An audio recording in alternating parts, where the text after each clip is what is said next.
Korang rasa vacuum murah bawah 500 boleh settlekan kotoran macam ni? Ramai orang kata vacuum bajet ni membazir sebab tak kuat sedut, bateri cepat kong dan cepat rosak. Betul ke?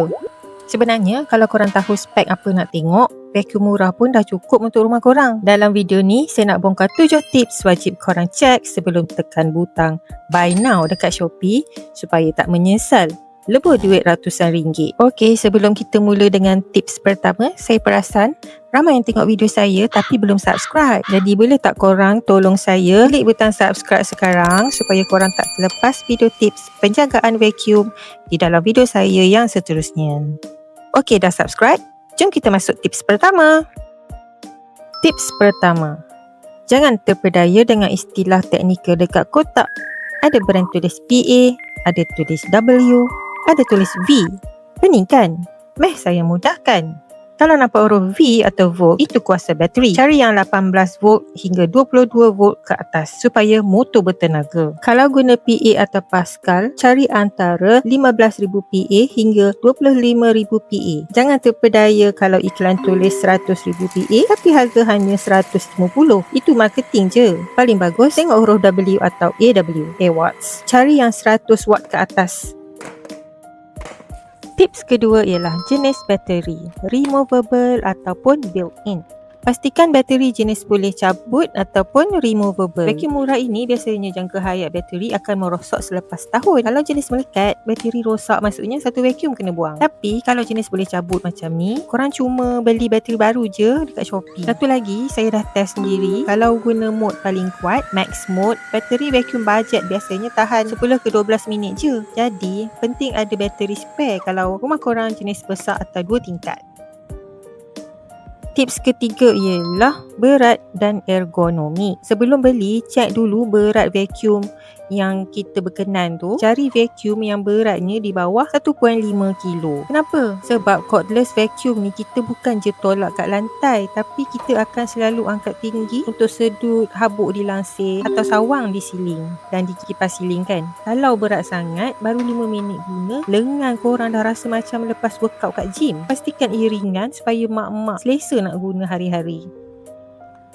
Tips keempat ialah lampu LED pada kepala vacuum. Wajib ada lampu LED dekat kepala vacuum. Kenapa? Kalau kita vacuum, pada pandangan mata kasar kita nampak lantai macam bersih kan? Tapi bila ada lampu LED ni suluh, baru nampak habuk-habuk dan bulu-bulu halus bersembunyi dekat situ. Tanpa ciri lampu ni, kerja pembersihan korang takkan 100% bersih. So pastikan vacuum korang wajib ada lampu LED tau. Okey, sebelum kita masuk tips kelima yang pasal filter, saya nak minta bantuan korang sekejap. Akaun YouTube saya ni sebenarnya tengah dalam fasa kritikal dan hampir kena demonetize sebab kekurangan subscriber. Sikit je lagi nak lepas tau. Jika korang rasa perkongsian tips ni betul-betul beri manfaat dan jimatkan duit korang daripada tersalah beli vacuum, saya amat hargai kalau korang boleh tolong klik butang subscribe sekarang. Satu klik korang tu amat bermakna untuk selamatkan channel ni. Terima kasih banyak-banyak. Okey, sekarang jom kita sambung tips kelima.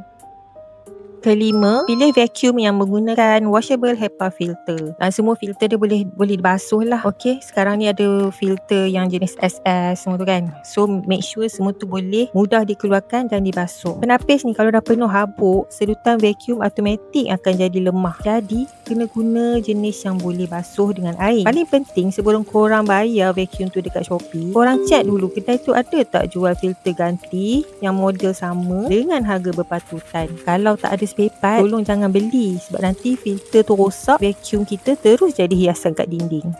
Tips keenam ialah jenis motorized brush. Tips keenam ni paling ramai orang buat silap. Sebelum beli, cek dulu jenis berus dia. Kalau jenis berus bulu keras atau bristle brush tu, rambut panjang akan mudah melekat dan bersimpul dekat roller. Memang azab lah nak kena ambil gunting dan potong satu-satu setiap kali lepas vacuum. Kalau korang tak nak renyah-renyah, cari roller brush yang jenis teknologi anti-tangle supaya rambut terus masuk ke dalam tangki. Okey, tips terakhir ialah cara buang sampah. Cari yang ada fungsi one button disposal. Tekan satu butang, shush, semua habuk keluar. Jangan cari jenis yang kena pusing tangki lah, kena cabut penapis dululah baru boleh buang sampah. Cerita ini nampak remeh, tapi percayalah, kalau cara buang sampah tu susah, ia akan buat korang jadi malas nak vacuum rumah sebab renyah sangat nak kena cuci tangan setiap kali lepas guna. Tapi kalau untuk vacuum budget, walaupun dia ada fungsi one button disposal, kita masih lagi nak kena tarik sampah tu keluar. Okay, kita kena ketuk-ketuk sikit, lepas tu barulah sampah tu nak keluar.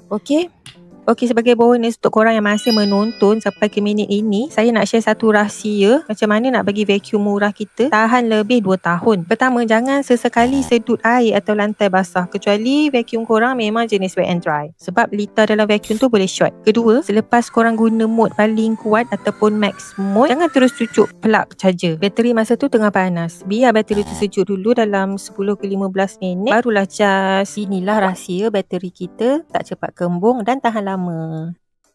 Kesimpulannya, tak salah beli vacuum murah asalkan korang tak habis dulu guna 7 tips yang kita bincang tadi. Cuba korang cek vacuum dekat rumah korang, lepas tak 7 lapisan ni? Tulis model vacuum korang kat komen di bawah. Jom kita sembang. Ingat, satu klik subscribe daripada korang hari ni bukan je bantu korang dapat tips bijak di masa depan, tapi korang dah tolong selamatkan Periuk Nasi channel ni daripada dimonetize. Terima kasih sebab menyokong saya. Kita jumpa lagi dalam video yang akan datang. Bye bye.